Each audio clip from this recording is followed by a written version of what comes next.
Chapitre 1. L'Éternel appela Moïse. De la tente d'assignation, il lui parla et dit: Parle aux enfants d'Israël et dis-leur: lorsque quelqu'un d'entre vous fera une offrande à l'Éternel, il offrira du bétail, du gros ou du menu bétail.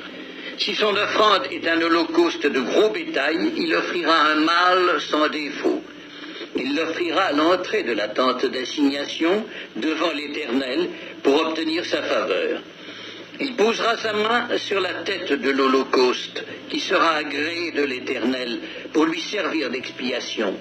Il égorgera le veau devant l'Éternel, et les sacrificateurs, fils d'Aaron, offriront le sang et le répandront tout autour sur l'autel qui est à l'entrée de la tente d'assignation. Il dépouillera l'holocauste et le coupera par morceaux. Les fils du sacrificateur, Aaron, mettront du feu sur l'autel et arrangeront du bois sur le feu. Les sacrificateurs, fils d'Aaron, poseront les morceaux, la tête et la graisse sur le bois mis au feu sur l'autel. Il lavera avec de l'eau les entrailles et les jambes, et le sacrificateur brûlera le tout sur l'autel. C'est un holocauste, un sacrifice consumé par le feu, d'une agréable odeur à l'Éternel. Si son offrande est un holocauste de menu bétail, d'agneaux ou de chèvres, il offrira un mâle sans défaut. Il l'égorgera au côté septentrional de l'autel, devant l'Éternel. Et les sacrificateurs, fils d'Aaron, en répandront le sang sur l'autel tout autour. Il le coupera par morceaux, et le sacrificateur les posera avec la tête et la graisse sur le bois mis au feu sur l'autel. Il lavera avec de l'eau les entrailles et les jambes, et le sacrificateur sacrifiera le tout et le brûlera sur l'autel. C'est un holocauste, un sacrifice consumé par le feu, d'une agréable odeur à l'Éternel. Si son offrande à l'Éternel est un holocauste d'oiseaux, il offrira des tourterelles ou de jeunes pigeons. Le sacrificateur sacrifiera l'oiseau sur l'autel, il lui ouvrira la tête avec l'ongle et la brûlera sur l'autel. Et il exprimera le sang contre un côté de l'autel. Il ôtera le jabot avec ses plumes et le jettera près de l'autel, vers l'Orient, dans le lieu où l'on met les cendres. Il déchirera les ailes sans les détacher, et le sacrificateur brûlera l'oiseau sur l'autel et sur le bois mis au feu. C'est un holocauste, un sacrifice consumé par le feu, d'une agréable odeur à l'Éternel. Le Lévitique, chapitre 2. Les offrandes. Lorsque quelqu'un fera à l'Éternel une offrande en don, son offrande sera de fleurs de farine. Il versera de l'huile dessus et il y ajoutera de l'encens. Il la portera au sacrificateur, fils d'Aaron. Le sacrificateur prendra une poignée de cette fleur de farine, arrosée d'huile, avec tout l'encens, et il brûlera cela sur l'autel comme souvenir. C'est une offrande d'une agréable odeur à l'Éternel. Ce qui restera de l'offrande sera pour Aaron et pour ses fils. C'est une chose très sainte parmi les offrandes consumées par le feu devant l'Éternel. Si tu fais une offrande de ce qui est cuit au four, qu'on se serve de fleurs de farine et que ce soit des gâteaux sans levain, pétris à l'huile, et des galettes sans levain, arrosées d'huile.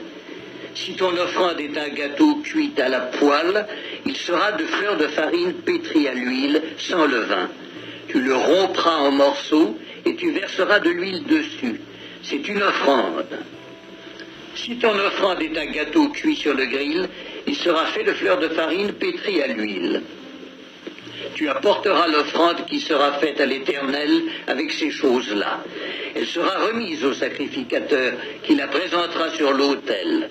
Le sacrificateur en prélèvera ce qui doit être offert comme souvenir et le brûlera sur l'autel. C'est une offrande d'une agréable odeur à l'Éternel. Ce qui restera de l'offrande sera pour Aaron et pour ses fils. C'est une chose très sainte parmi les offrandes consumées par le feu devant l'Éternel. Aucune des offrandes que vous présenterez à l'Éternel ne sera faite avec du levain, car vous ne brûlerez rien qui contienne du levain ou du miel parmi les offrandes consumées par le feu devant l'Éternel. Vous pourrez en offrir à l'Éternel comme offrande des prémices, mais il n'en sera point présenté sur l'autel comme offrande d'une agréable odeur. Tu mettras du sel sur toutes tes offrandes, tu ne laisseras point ton offrande manquer de sel, signe de l'alliance de ton Dieu. Sur toutes tes offrandes, tu mettras du sel. Si tu fais à l'Éternel une offrande des prémices, tu présenteras des épis nouveaux, rôtis au feu et broyés, comme offrande de tes prémices. Tu verseras de l'huile dessus et tu y ajouteras de l'encens. C'est une offrande. Le sacrificateur brûlera comme souvenir une portion des épis broyés et de l'huile avec tout l'encens. C'est une offrande consumée par le feu devant l'Éternel. Le Lévitique, chapitre 3. Les sacrifices d'action de grâce. Lorsque quelqu'un offrira à l'Éternel un sacrifice d'action de grâce, s'il offre du gros bétail, mâle ou femelle, il l'offrira sans défaut devant l'Éternel. Il posera sa main sur la tête de la victime, qu'il égorgera à l'entrée de la tente d'assignation. Et les sacrificateurs, fils d'Aaron, répandront le sang sur l'autel tout autour. De ce sacrifice d'action de grâce, il offrira en sacrifice consumé par le feu devant l'Éternel la graisse qui couvre les entrailles et toute celle qui est attachée, les 2 rognons et la graisse qui les entoure, qui couvre les flancs et le grand lobe du foie, qu'il détachera près des rognons. Les fils d'Aaron brûleront cela sur l'autel par-dessus l'holocauste qui sera sur le bois mis au feu. C'est un sacrifice consumé par le feu, d'une agréable odeur à l'Éternel. S'il offre du menu bétail, mâle ou femelle, en sacrifice d'action de grâce à l'Éternel, il l'offrira sans défaut. S'il offre en sacrifice un agneau, il le présentera devant l'Éternel. Il posera sa main sur la tête de la victime, qu'il égorgera devant la tente d'assignation. Et les fils d'Aaron en répandront le sang sur l'autel tout autour. De ce sacrifice d'action de grâce, il offrira en sacrifice consumé par le feu devant l'Éternel la graisse, la queue entière qu'il séparera près de l'échine, la graisse qui couvre les entrailles et toute celle qui y est attachée, les 2 rognons et la graisse qui les entoure, qui couvre les flancs et le grand lobe du foie qu'il détachera près des rognons. Le sacrificateur brûlera cela sur l'autel. C'est l'aliment d'un sacrifice consumé par le feu devant l'Éternel. Si son offrande est une chèvre, il la présentera devant l'Éternel. Il posera sa main sur la tête de la victime, qu'il égorgera devant la tente d'assignation. Et les fils d'Aaron en répandant sur l'autel tout autour. De la victime, il offrira un sacrifice consumé par le feu devant l'Éternel, la graisse qui couvre les entrailles et toute celle qui y est attachée, les 2 rognons et la graisse qui les entoure, qui couvre les flancs, et le grand lobe du foie qu'il détachera près des rognons. Le sacrificateur brûlera cela sur l'autel. Toute la graisse est l'aliment d'un sacrifice consumé par le feu, d'une agréable odeur à l'Éternel. C'est ici une loi perpétuelle pour vos descendants, dans tous les lieux où vous habiterez. Vous ne mangerez ni graisse ni sang. Le Lévitique, chapitre 4. L'Éternel parla à Moïse et dit, « Parle aux enfants d'Israël et dis, lorsque quelqu'un péchera involontairement contre l'un des commandements de l'Éternel en faisant des choses qui ne doivent point se faire, si c'est le sacrificateur ayant reçu l'onction qui a péché et a rendu par là le peuple coupable, il offrira à l'Éternel pour le péché qu'il a commis un jeune taureau sans défaut en sacrifice d'expiation. Il amènera le taureau à l'entrée de la tente d'assignation devant l'Éternel, et il posera sa main sur la tête du taureau qu'il égorgera devant l'Éternel. Le sacrificateur ayant reçu l'onction prendra du sang du taureau et l'apportera dans la tente d'assignation. Il trempera son doigt dans le sang et il en fera 7 fois l'aspersion devant l'Éternel en face du voile du sanctuaire. Le sacrificateur mettra du sang sur les cornes de l'autel des parfums odoriférants qui est devant l'Éternel dans la tente d'assignation. Et il répandra tout le sang du taureau au pied de l'autel des holocaustes qui est à l'entrée de la tente d'assignation.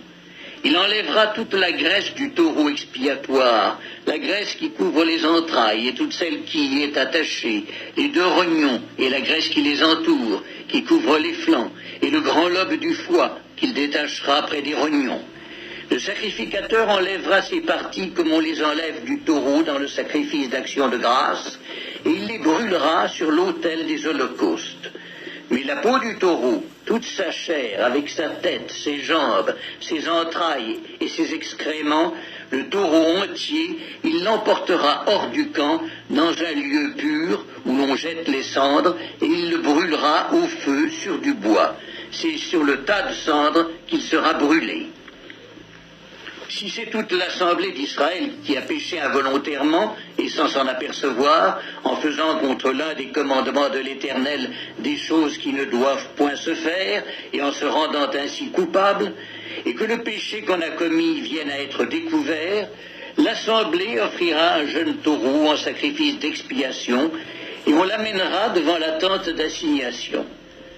Les anciens d'Israël poseront leurs mains sur la tête du taureau devant l'Éternel, et on égorgera le taureau devant l'Éternel. Le sacrificateur ayant reçu l'onction apportera du sang du taureau dans la tente d'assignation. Il trempera son doigt dans le sang, et il en fera 7 fois l'aspersion devant l'Éternel en face du voile.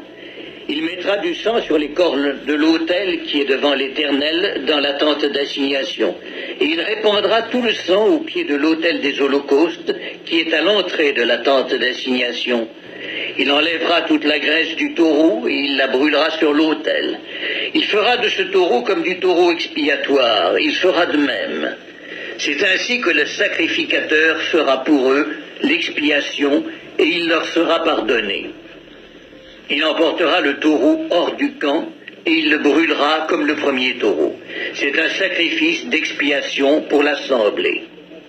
Si c'est un chef qui a péché en faisant involontairement contre l'un des commandements de l'Éternel son Dieu des choses qui ne doivent point se faire, et en se rendant ainsi coupable, et qu'il vienne à découvrir le péché qu'il a commis, il offrira en sacrifice un bouc mâle sans défaut.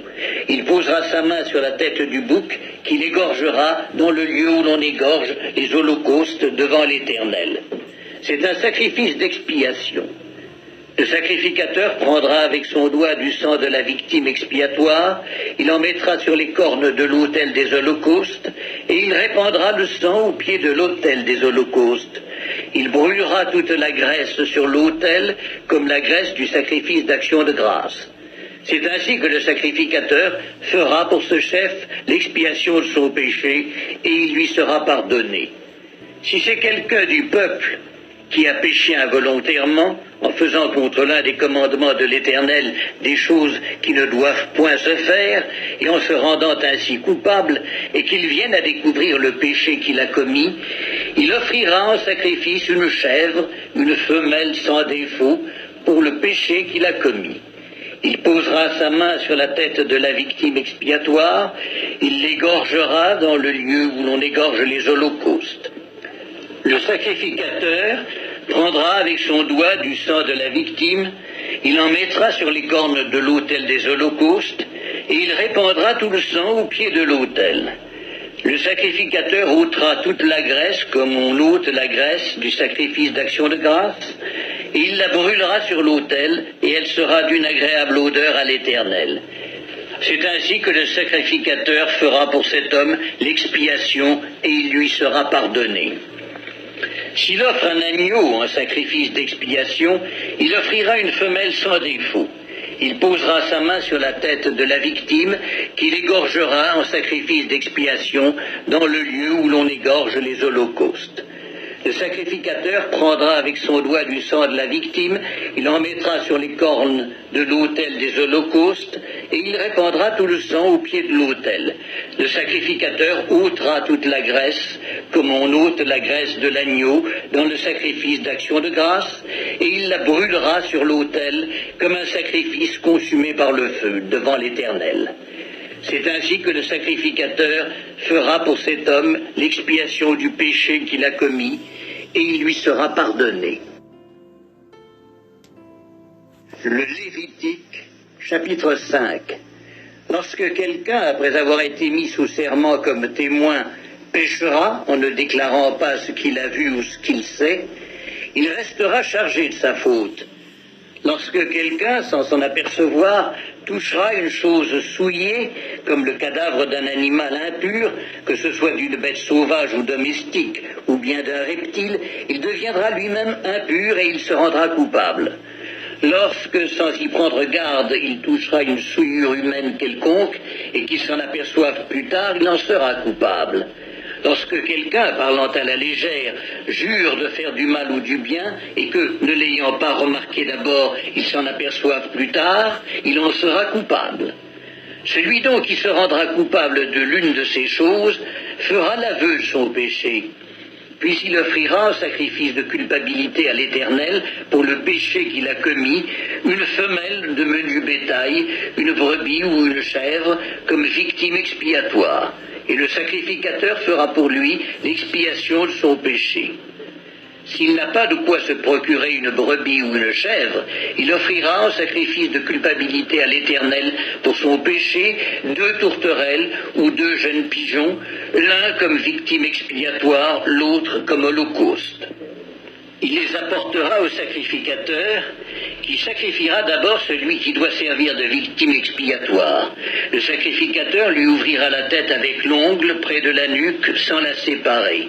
Il fera sur un côté de l'autel l'aspersion du sang de la victime expiatoire, et le reste du sang sera exprimé au pied de l'autel. C'est un sacrifice d'expiation. Il fera de l'autre oiseau un holocauste d'après les règles établies. C'est ainsi que le sacrificateur fera pour cet homme l'expiation du péché qu'il a commis, et il lui sera pardonné.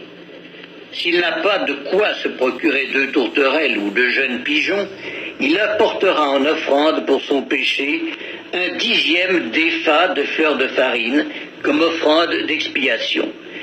Il ne mettra point d'huile dessus et n'y ajoutera point d'encens, car c'est une offrande d'expiation. Il l'apportera au sacrificateur, et le sacrificateur en prendra une poignée comme souvenir, et il la brûlera sur l'autel comme les offrandes consumées par le feu devant l'Éternel. C'est une offrande d'expiation. C'est ainsi que le sacrificateur fera pour cet homme l'expiation du péché qu'il a commis à l'égard de l'une de ces choses, et il lui sera pardonné. Ce qui restera de l'offrande sera pour le sacrificateur comme dans l'offrande en don. L'Éternel parla à Moïse et dit: lorsque quelqu'un commettra une infidélité et péchera involontairement à l'égard des choses consacrées à l'Éternel, il offrira en sacrifice de culpabilité à l'Éternel pour son péché un bélier sans défaut, pris du troupeau, d'après ton estimation, en cycle d'argent, selon le cycle du sanctuaire. Il donnera, en y ajoutant un 5e, la valeur de la chose dont il a frustré le sanctuaire, et il la remettra au sacrificateur. Et le sacrificateur fera pour lui l'expiation avec le bélier offert en sacrifice de culpabilité, et il lui sera pardonné. Lorsque quelqu'un péchera en faisant sans le savoir contre l'un des commandements de l'Éternel des choses qui ne doivent point se faire, il se rendra coupable et sera chargé de sa faute. Il présentera au sacrificateur, en sacrifice de culpabilité, un bélier sans défaut, pris du troupeau d'après ton estimation. Et le sacrificateur fera pour lui l'expiation de la faute qu'il a commise sans le savoir, et il lui sera pardonné. C'est un sacrifice de culpabilité. Cet homme s'était rendu coupable envers l'Éternel. L'Éternel parla à Moïse et dit: lorsque quelqu'un péchera et commettra une infidélité envers l'Éternel en mentant à son prochain au sujet d'un dépôt, d'un objet confié à sa garde, d'une chose volée ou soustraite par fraude, en niant d'avoir trouvé une chose perdue ou en faisant un faux serment sur une chose quelconque de nature à constituer un péché, lorsqu'il péchera ainsi et se rendra coupable, il restituera la chose qu'il a volée ou soustraite par fraude, la chose qui lui avait été confiée en dépôt, la chose perdue qu'il a trouvée ou la chose quelconque sur laquelle il a fait un faux serment. Il la restituera en son entier, y ajoutera un cinquième et la remettra à son propriétaire le jour même où il offrira son sacrifice de culpabilité. Il présentera au sacrificateur en sacrifice de culpabilité à l'Éternel pour son péché un bélier sans défaut, pris du troupeau d'après ton estimation. Et le sacrificateur fera pour lui l'expiation devant l'Éternel, et il lui sera pardonné, quelle que soit la faute dont il se sera rendu coupable.